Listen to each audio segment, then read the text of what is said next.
ಹಾಡಿ ಕಾಡಂಚಿನ ಗೌಳಿವಾಡ ಗ್ರಾಮಕ್ಕೆ ಮೊಟ್ಟ ಮೊದಲ ಬಾರಿಗೆ ಇಂದು ಬಸ್ ಸೌಲಭ್ಯ ಕಲ್ಪಿಸಿಕೊಟ್ಟ ನಮ್ಮ ಭಾರತ ವೈಭವ ನ್ಯೂಸ್ ಸಮೂಹ.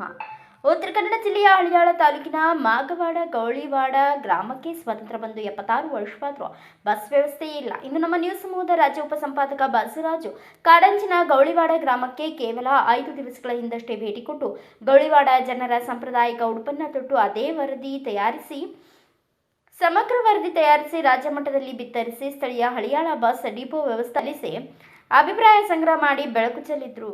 ಕೂಡಲೇ ಎಚ್ಚೆತ್ತ ಡಿಪೋ ವ್ಯವಸ್ಥಾಪಕರು ಇಂದು ಸ್ವತಂತ್ರ ಬಂದರು ಬಸ್ ವ್ಯವಸ್ಥೆ ಕಾಣದ ಗೌಳಿವಾಡ ಗ್ರಾಮಕ್ಕೆ ಮಾಗವಾಡ ಗ್ರಾಮಕ್ಕೆ ಇಂದಿನಿಂದ ಬಸ್ ವ್ಯವಸ್ಥೆ ಕಲ್ಪಿಸಿ ಬಸ್ಸನ್ನು ತೆಗೆದುಕೊಂಡು ಬಂದಿದ್ದಾರೆ. ಇದರಿಂದ ತುಂಬಾ ಸಂತೋಷಗೊಂಡ ಗೌಳಿವಾಡ ಗ್ರಾಮಸ್ಥರು ಹರ್ಷ ವ್ಯಕ್ತಪಡಿಸಿ ಬಸ್ಸನ್ನು ಸ್ವಾಗತ ಮಾಡಿ ಪೂಜೆ ಸಲ್ಲಿಸಿ ಸಿಹಿ ಹಂಚಿ ಸಂಭ್ರಮ ಮಾಡಿ ನಮ್ಮ ನ್ಯೂಸ್ ಸಮೂಹಕ್ಕೆ ಹಾಗೂ ಬಸ್ ಡಿಪೋ ವ್ಯವಸ್ಥಾಪಕರಿಗೆ ಧನ್ಯವಾದ ಹೇಳಿದರು. ಸ್ವತಂತ್ರ ಬಂದು 76 ವರ್ಷವಾದರೂ ಬಸ್ ವ್ಯವಸ್ಥೆ ಮರೀಚಿಕೆಯಾಗಿದ್ದ ಕಾಡಂಚಿನ ಗ್ರಾಮವಾದ ಗೌಳಿವಾಡ ಮಾಗವಾಡ ಗ್ರಾಮಕ್ಕೆ ನಮ್ಮ ನ್ಯೂಸ್ ಸಮೂಹದ ಪ್ರಯತ್ನದಿಂದ ಬಸ್ ವ್ಯವಸ್ಥೆ ಕಲ್ಪಿಸಿಕೊಡಲು ಪ್ರಯತ್ನ ಪಟ್ಟ ಆತ್ಮತೃಪ್ತಿ ನಮ್ಮದಾಯಿತು. ವ್ಯವಸ್ಥೆಯಲ್ಲಿ ಒಂದ್ ರೀತಿ ಸ್ವತಂತ್ರ ಬಂದಾಗಿಂದನೂ ಸಹ ಕೆಲವು ಕಡೆ ಏನೋ ಸವಲತ್ತುಗಳು ಎಲ್ಲೆಲ್ಲಿ ಸಿಕ್ಕಿಲ್ವೋ, ವಿಶೇಷವಾಗಿ ಮೂಲಭೂತ ಸೌಕರ್ಯಗಳಿರ್ಬೋದು, ಬಸ್ ವ್ಯವಸ್ಥೆ ಇರ್ಬೋದು, ಅವುಗಳನ್ನೆಲ್ಲ ದರ್ಸ್ಕೊಡೋ ಕಡೆ ನಮ್ಮ ಪತ್ರಿಕಾ ಸಮೂಹ ಒಂದ್ ರೀತಿ ಧ್ವನಿ ಎತ್ತಿರುತ್ತೆ. ಇದಕ್ಕೆ ಪೂರಕವಾಗಿ ಉತ್ತರ ಕನ್ನಡ ಜಿಲ್ಲೆಯ ಹಲವಾರು ಗೌಳಿವಾಡ ಗ್ರಾಮಗಳು ಬರ್ತವೆ. ಇವುಗಳಲ್ಲಿ ಹಳಿಯಾಳ ಗ್ರಾಮದ ಮಾಗವಾಡ ಗೌಳಿವಾಡ ಸಹ ಒಂದು. ಕಳೆದ 5 ದಿವಸಗಳ ಹಿಂದೆ ನಾನು ಬಂದು ಸಾಯಂಕಾಲ ಭೇಟಿ ಕೊಟ್ಟಿದ್ದೆ. ಸಾಯಂಕಾಲ ಭೇಟಿ ಕೊಟ್ಟಾಗ ಇಲ್ಲಿರ್ತಕ್ಕಂಥ ಪಾಪ ಜನಗಳೆಲ್ಲ ಅಳಲ್ ತೊಳ್ಕೊಂಡ್ರು. ಸ್ವತಂತ್ರ ಬಂದ್ರು ಸಹ ಇಲ್ಲಿವರೆಗೂ ಸಹ ಬಸ್ ಬಂದಿಲ್ಲ ಅಂತ ನನ್ನ ಹತ್ರ ಹೇಳಿದ್ರು. ಸದರಿ ಪ್ರಕಾರ ವರದಿ ಮಾಡಿ ವರದಿಗೆ ಸ್ಪಂದನೆ ಮಾಡಬೇಕಲ್ಲ, ಹಲವಾರು ಅಧಿಕಾರಿಗಳು ಮನವಿ ತಗೋತಾರೆ, ಸುಮ್ಮನೆ ಆಗ್ತಾರೆ. ಆದ್ರೆ ಸ್ಪಂದನೆ ಮಾಡಿ ತುರ್ತಾಗಿ ಹೃದಯವಂತಿಕೆ ಮರೆದಿರ್ತಕ್ಕಂಥವ್ರು ಇವರೇ ನಮ್ಮ ಹೆಮ್ಮೆಯ ಬಸ್ ಡಿಪೋ ನಮ್ಮ ರಮೇಶ್ ಜವಳಿ ಸಾಹೇಬ್ರು. ತುರ್ತಾಗಿ ಸ್ಪಂದನೆ ಮಾಡಿದ್ರು. ಜೊತೆಗೆ ನಾವು ಸಹ ಮನವಿ ಕೊಟ್ವಿ, ಸರ್ ಅಲ್ಲಿ ಅವಶ್ಯಕತೆ ಇದೆ, ಸ್ವತಂತ್ರ ಬಂದ್ರು ಸಹ ಇಲ್ಲಿವರೆಗೂ ಸಹ ಒಂದು ಬಸ್ ವ್ಯವಸ್ಥೆ ಇಲ್ಲ ಅಂದ್ರೆ ಎಂತ ದುರ್ದೈವದ ಸಂಗತಿ ಅಂತ ಹೇಳ್ಬಿಟ್ಟು ಹೇಳಿದ್ವಿ. ಪಾಪ ಇಲ್ಲಿರ್ತಕ್ಕಂಥ ನನಗೂ ಸಹ ವಾಸ್ತವಕ್ಕೆ ಹತ್ರ ಆಯ್ತು. ಪಾಪ ಗ್ರಾಮಸ್ಥರು ಪಾಪ ಅಲ್ಲಿಂದ ಬರೋದು, ಮತ್ತೆ ಮಳೆಗಾಲದಲ್ಲಿ ತುಂಬಾ ತೊಂದರೆ ಆಗೋದು, ಮತ್ತೆ ಮೊದ್ಲೇ ಕಾಡು ಪ್ರದೇಶಗಳಲ್ಲಿ ನಡ್ಕೊಂಡು ಹೋಗ್ತಾವ ಪಾಪ ಹುಡುಗರೆಲ್ಲ, ಬೇರೆ ಬೇರೆ ಇಲ್ಲ ಹೈಸ್ಕೂಲ್ ವರ್ಗೂ ಇಲ್ಲ, ಇಲ್ಲಿ ಹೈಸ್ಕೂಲ್ ಇಲ್ಲ. ಇಂತಹ ಸಂದರ್ಭದಲ್ಲಿ ಅದನ್ನ ನಾನು ರಾಜ್ಯ ಮಟ್ಟದ ವರದಿ ಚೆಲ್ದೆ. ಸದಕ್ಕೆ ಪೂರಕವಾಗಿ ಇವತ್ತು ಬಸ್ ಬಂದಿದೆ. ವಿಶೇಷವಾಗಿ ಇಂಥ ಗೌಳಿವಾಡ ಗ್ರಾಮಕ್ಕೆ ಸ್ವತಂತ್ರ ಬಂದ ನಂತರ ಪ್ರಥಮ ಬಾರಿಗೆ ಬಸ್ ಬಂದಿರ್ತಕ್ಕಂಥದ್ದು ತುಂಬಾ ಸಂತೋಷದ ಸಂಗತಿ. ಹಾಗಾಗಿ ನನ್ಗಂತೂ ತುಂಬಾ ಖುಷಿ ಆಗ್ತಾ ಇದೆ. ಯಾಕಪ್ಪ ಅಂತಂದ್ರೆ ಇದೊಂದು ಸಣ್ಣ ಕೆಲಸ ಮಾಡಿದ್ನಲ್ಲ, ಇದ್ರಲ್ಲಿ ಭಾಗಿಯಾದ್ನಲ್ಲ ಅಂತ ಹೇಳ್ಬಿಟ್ಟು. ಇದಕ್ಕೆ ಮುಖ್ಯ ಕಾರಣ ಏನಪ್ಪಾ ಅಂತಂದ್ರೆ ಮನೆಯ ಬಸ್ ಡಿಪೋ ಮ್ಯಾನೇಜರ್ ಆಗಿರ್ತಕ್ಕಂಥ ರಮೇಶ್ ಜವಳಿ ಸಾಹೇಬ್ರು. ಹಾಗಾಗಿ ಬನ್ನಿ, ಈಗ ಪಾಪ ನೋಡಿ ಎಷ್ಟು ಎಲ್ಲ ತುಂಬಾ ಸಂತೋಷದಿಂದ ಬಸ್ನ ಬಂದಿದ್ದಕ್ಕೆ ತುಂಬಾ ಸ್ವಾಗತ ಮಾಡಿದ್ರೆ ಇರ್ತಕ್ಕಂಥ ಗ್ರಾಮಸ್ಥರು, ಹೆಣ್ಮಕ್ಳು, ವಿದ್ಯಾರ್ಥಿಗಳು. ಅವರು ಪೂಜೆಯಲ್ಲಿ ಭಾಗಿಯಾಗನ.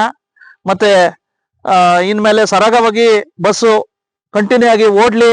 ಈ ಗೌಳಿ ವಾಡಕ್ಕೆ ಕಂಟಿನ್ಯೂಸ್ ಶಾಶ್ವತವಾಗಿ ಇಲ್ಲಿ ಬಸ್ ಇರ್ಲಿ ಅಂತ ಹೇಳ್ಬಿಟ್ಟು ನಾನು ಸರ್ಕಾರಕ್ಕೆ ಮತ್ತೆ ವಿಶೇಷವಾಗಿ ಮನೆ ಸಾರಿಗೆ ಸಚಿವರಿಗೆ ಮತ್ತೆ ಜನಪ್ರತಿನಿಧಿಗಳಿಗೆ ಎಲ್ಲರಿಗೂ ಸಹ ನಾನು ಧನ್ಯವಾದ ಹೇಳಲಿಕ್ಕೆ ಬಯಸ್ತೇನೆ. ಇವತ್ತಿನ ವಿಶೇಷವಾಗಿ ಗೌಳಿವಾಡ ಮಾಗವಾಡದಲ್ಲಿ ಬಹಳಷ್ಟು ವರ್ಷದಿಂದ ಇಲ್ಲಿಂದ ಜನರ ಜೀವನ ಅಸ್ತವ್ಯಸ್ತ, ಕಾಡಲ್ಲಿ ಹೇಗೋ ನಡೀತಾ ಇದ್ದೇವೆ.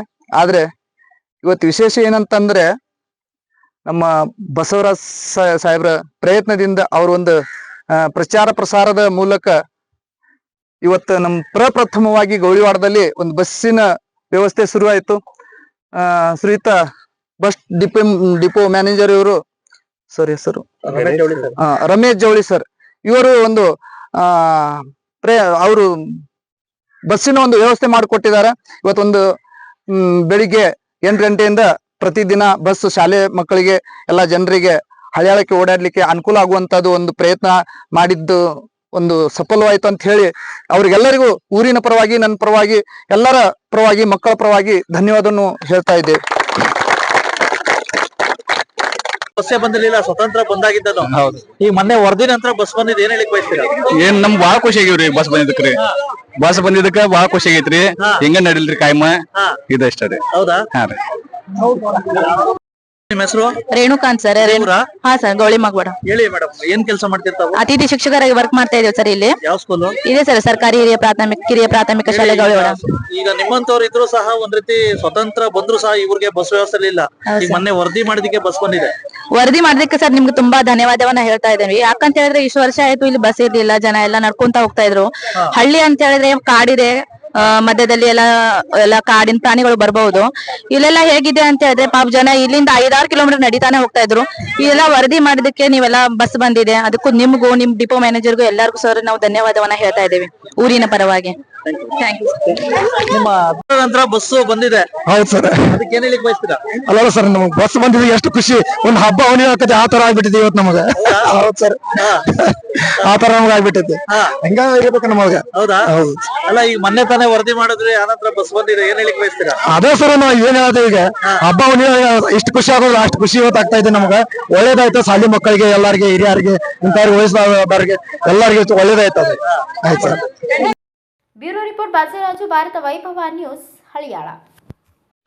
Thanks for watching. Read, discuss and debate with editor Dr. Yan Prashant Rao. Wanted reporters in print, digital and visual media for Bharat Vaibhav Daily Newspaper, BV News 5 Channel and BV Fast Web News from all the talukas of Karnataka, Goa and Maharashtra. If interested, send your resume to 9019229369.